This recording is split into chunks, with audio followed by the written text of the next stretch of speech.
धर्म की पवित्र भूमि कुरुक्षेत्र एक ऐसा स्थान जिसे सदियों से तीर्थ माना जाता रहा है। यह वही भूमि है जहाँ कभी ऋषि मुनियों ने तप किया, जहाँ धर्म की स्थापना के लिए अनेक युद्ध हुए और जहाँ मानव इतिहास के सबसे महान युद्ध का मंच तैयार हुआ। आज इस पवित्र भूमि पर दो विशाल सेनाएं आमने सामने खड़ी हैं। एक ओर है पांडव, धर्म, न्याय और सत्य के मार्ग पर चलने वाले योद्धा, और दूसरी ओर है कौरव, जो सत्ता, अहंकार और लालच के कारण इस युद्ध के लिए तैयार खड़े हैं। हस्तिनापुर का अंधा राजा धृतराष्ट्र स्वयं इस युद्ध भूमि को देख नहीं सकता था, लेकिन उसके मन में युद्ध को लेकर अनेक प्रश्न उठ रहे थे। उसे चिंता भी थी, भय भी था और साथ ही अपने पुत्रों की विजय की आशा भी थी। इसलिए उसने अपने सारथी और विश्वसनीय दूत संजय से पूछा, हे संजय, धर्मभूमि कुरुक्षेत्र में युद्ध की इच्छा से एकत्र हुए मेरे पुत्र और पांडु के पुत्र क्या कर रहे हैं? यह प्रश्न केवल एक साधारण प्रश्न नहीं था। इसके पीछे धृतराष्ट्र के मन की गहरी चिंता छिपी हुई थी। वह जानता था कि कुरुक्षेत्र केवल एक युद्धभूमि नहीं है, बल्कि धर्मभूमि है। यह वह स्थान है जहाँ आने वाले व्यक्ति के मन में धर्म और सत्य की भावना जागृत होती है। इसी कारण धृतराष्ट्र को डर था कि कहीं इस पवित्र भूमि का प्रभाव उनके पुत्रों पर न पड़ जाए। कहीं ऐसा ना हो कि वे युद्ध करने से पीछे हट जाएं। लेकिन एक और बात भी उनके मन में थी। वह यह जानता था कि पांडव धर्मपरायण और सदाचारी हैं। यदि इस पवित्र भूमि का प्रभाव किसी पर पड़ेगा तो वह पांडवों के पक्ष में ही होगा। इसी चिंता और जिज्ञासा के कारण उसने संजय से यह प्रश्न किया। संजय कोई साधारण व्यक्ति नहीं था।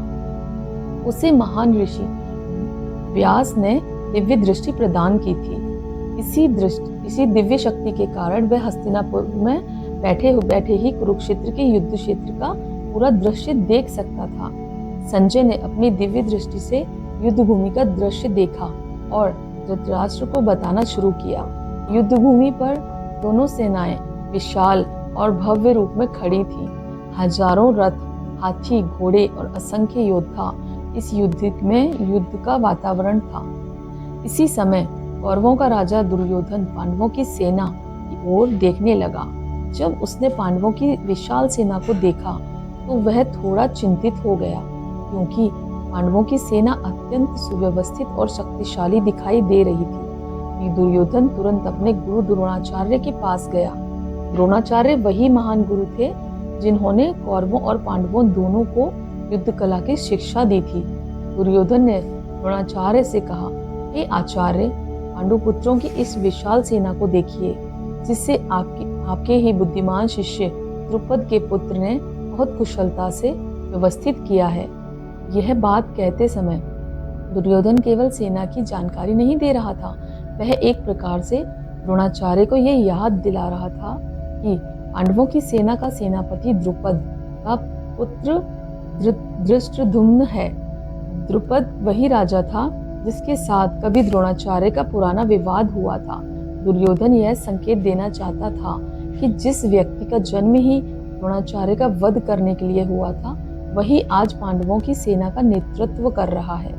इसके बाद दुर्योधन ने पांडवों की सेना में उपस्थित महान योद्धाओं का वर्णन करना शुरू किया। उसने कहा, इस सेना में भीम और अर्जुन जैसे महान योद्धाओं के समान अनेक वीर धनुर्धर उपस्थित हैं। भीम अपनी अपार शक्तियों के लिए प्रसिद्ध थे और अर्जुन अपने अद्वितीय धनुर्विद्या कौशल के कारण संसार के महानतम योद्धाओं में गिने जा रहे थे।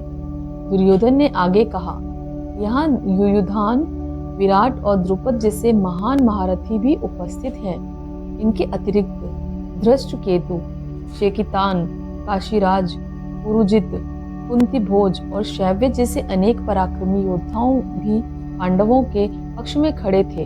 फिर उसने युधामन्यु और उत्तम मौजा जैसे वीरों का भी उल्लेख किया। साथ ही सुभद्रा के पुत्र अभिमन्यु और द्रौपदी के 5 पुत्र भी युद्ध के लिए तैयार खड़े थे।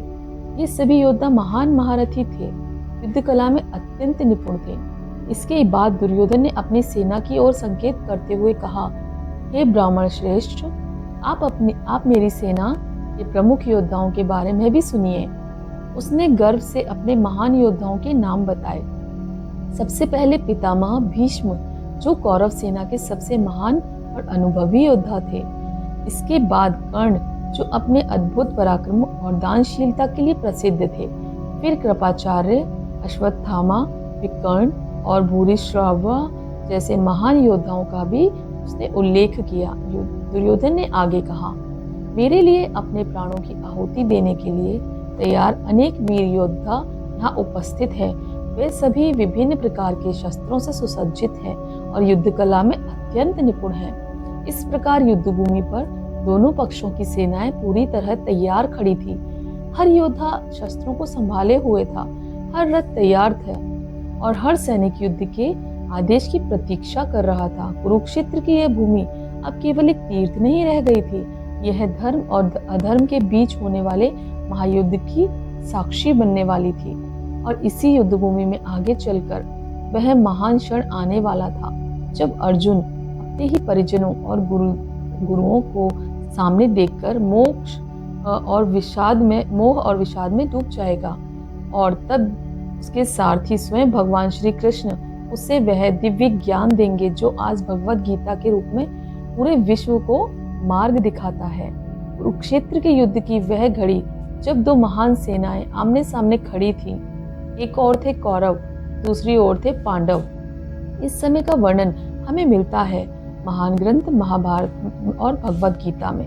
कुरुक्षेत्र की विशाल भूमि पर दोनों पक्षों की सेनाएं युद्ध के लिए तैयार खड़ी थी। हर योद्धा अपने अपने रथ, हथियार और संकल्प के साथ खड़ा था। वातावरण में भी तनाव था, लेकिन साथ ही वीरता और उत्साह भी दिखाई दे रहा था। सबसे पहले कौरवों की ओर से उसके सेनापति और महान योद्धा अपने अपने शंख बजाने लगे। शंख बजना केवल एक संकेत नहीं था, बल्कि यह युद्ध आरंभ होने की घोषणा और अपने साहस का प्रदर्शन भी था। उसके बाद पांडवों की सेना की ओर से भी शंखनाद हुआ। सबसे पहले भगवान श्री कृष्ण, जो अर्जुन के सारथी बने थे, उन्होंने अब अपने दिव्य शंख पांचजन्य बजाया। उसके साथ ही महान धनुर्धर अर्जुन ने अपना शंख देवदत्त बजाया। इसके बाद बलशाली भीम, जो अपनी अपार शक्ति के लिए प्रसिद्ध थे, उन्होंने अपना भयंकर शंख पौंड्र बजाया। राजा युधिष्ठिर ने अनंत विजय नाम शंख बजाया। नकुल ने सुघोष और सहदेव ने मणिपुष्पक नामक शंख बजाया। इसके अलावा अनेक महान योद्धा भी अपने अपने शंख बजाने लगे। इनमें काशी के राजा शिखंडी, धृष्टद्युम्न, विराट, सात्यकी, द्रुपद और द्रौपदी के पुत्र भी शामिल थे। सभी योद्धाओं के शंखों की ध्वनि इतनी प्रचंड थी कि वह आकाश और पृथ्वी को गूंजा उठी। उस ध्वनि से कौरवों के हृदय तक कांप उठे। अब इस समय अर्जुन के मन में एक विचार आया। उन्होंने अपने सारथी भगवान श्री कृष्ण से कहा, हे कृष्ण, कृपया मेरे रथ दोनों सेनाओं के बीच ले जाइए, ताकि मैं देख सकूं कि इस युद्ध में मेरे सामने कौन कौन से योद्धा खड़े हैं और मुझे किन किन लोगों के साथ युद्ध करना होगा। अर्जुन यह भी जानना चाहते थे कि वे कौन लोग हैं जो दुर्योधन की प्रसन्नता के लिए युद्ध करने आए हैं।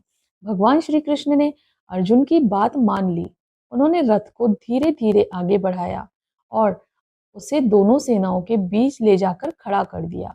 रथ को वहां रोककर भगवान कृष्ण ने अर्जुन से कहा, हे पार्थ, देखो इन कुरुवंशियों को जो युद्ध के लिए यहाँ एकत्र हुए हैं। जब अर्जुन ने चारों ओर देखा तो उनके सामने केवल शत्रु ही नहीं थे। उन्होंने देखा कि युद्ध भूमि में उनके अपने ही लोग खड़े हैं। उन्होंने अपने पितामह भीष्म को देखा, अपने गुरु द्रोणाचार्य को देखा, अपने चाचा, भाइयों, पुत्रों, मित्रों और रिश्तेदारों को भी देखा। इस दृश्य को देखकर अर्जुन का हृदय द्रवित हो गया। उन्होंने सोचना शुरू कर दिया, यदि ये युद्ध हुआ तो मेरे ही लोग मारे जाएंगे। इस युद्ध में मैं, मेरे गुरु, मेरे पितामह और मेरे परिवार के लोग नष्ट हो जाएंगे। अर्जुन के मन में करुणा और दुख भर गया। उन्होंने भगवान कृष्ण से कहा, हे कृष्ण, इस समय अपने ही लोगों को युद्ध के लिए खड़ा देखकर मेरे शरीर के अंग शिथिल हो रहे हैं। मेरा मुख सूख रहा है, शरीर कांप रहा है और मेरे हाथ से मेरा धनुष गांडीव भी गिरता जा रहा है। अर्जुन ने आगे कहा, मुझे कोई शुभ संकेत दिखाई नहीं दे रहा है। मैं अपने ही परिवार को मारकर कोई सुख या विजय नहीं चाहता।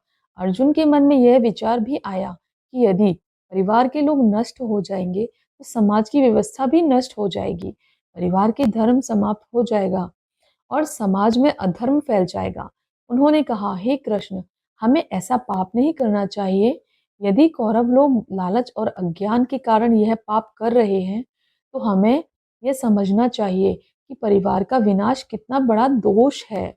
अर्जुन ने यह भी कहा, मुझे तो इससे अच्छा लगता है कि मैं बिना हथियार के खड़ा रहूं और कौरव मुझे ही मार दें, लेकिन मैं अपने ही परिवार के लोगों के खिलाफ युद्ध नहीं कर सकता। इतना कहकर अर्जुन अत्यंत दुखी हो गए। उनका मन भ्रमित हो गया। उन्होंने अपना धनुष और बाण नीचे रख दिए और रथ में बैठ गए। यह वही क्षण था जब अर्जुन पूरी तरह से विषाद और मोह में डूब गए और इसी स्थिति में आगे भगवान श्री कृष्ण उन्हें गीता का दिव्य ज्ञान देने वाले थे। यहीं से प्रारंभ होती है भगवत गीता की महान शिक्षाएं, जो केवल अर्जुन के लिए ही नहीं बल्कि पूरी मानवता के लिए मार्गदर्शन बन गई। यह अध्याय हमें सिखाता है कि जीवन में कभी-कभी हम भी ऐसी परिस्थितियों में फंस जाते हैं जहां हमें सही निर्णय लेना कठिन लगता है, लेकिन जब हम सही ज्ञान और विवेक से काम लेते हैं, तब हम जीवन के सबसे बड़े संकटों को भी पार कर सकते हैं। गीता के इस भाग में हमें यही सीखने को मिलता है कि जीवन में कई बार हमें ऐसे फैसले लेने पड़ते हैं जहां दिल और कर्तव्य के बीच संघर्ष होता है। सही रास्ता वही है जो धर्म, सत्य और कर्तव्य के अनुसार हो, चाहे वह कठिन ही क्यों ना हो। मोह और डर हमें कमजोर बनाते हैं, लेकिन सही ज्ञान और विवेक हमें सही निर्णय लेने की ताकत भी देते हैं। इसलिए जीवन में हमेशा सच्चाई, कर्तव्य और सही सोच के साथ आगे बढ़ते ही रहना सही मार्ग होता है। इसी प्रकार की आध्यात्मिक जानकारी के लिए जुड़े रहिए हमारे YouTube चैनल से। प्लीज़ लाइक करें, शेयर करें और सब्सक्राइब करें। राधे राधे।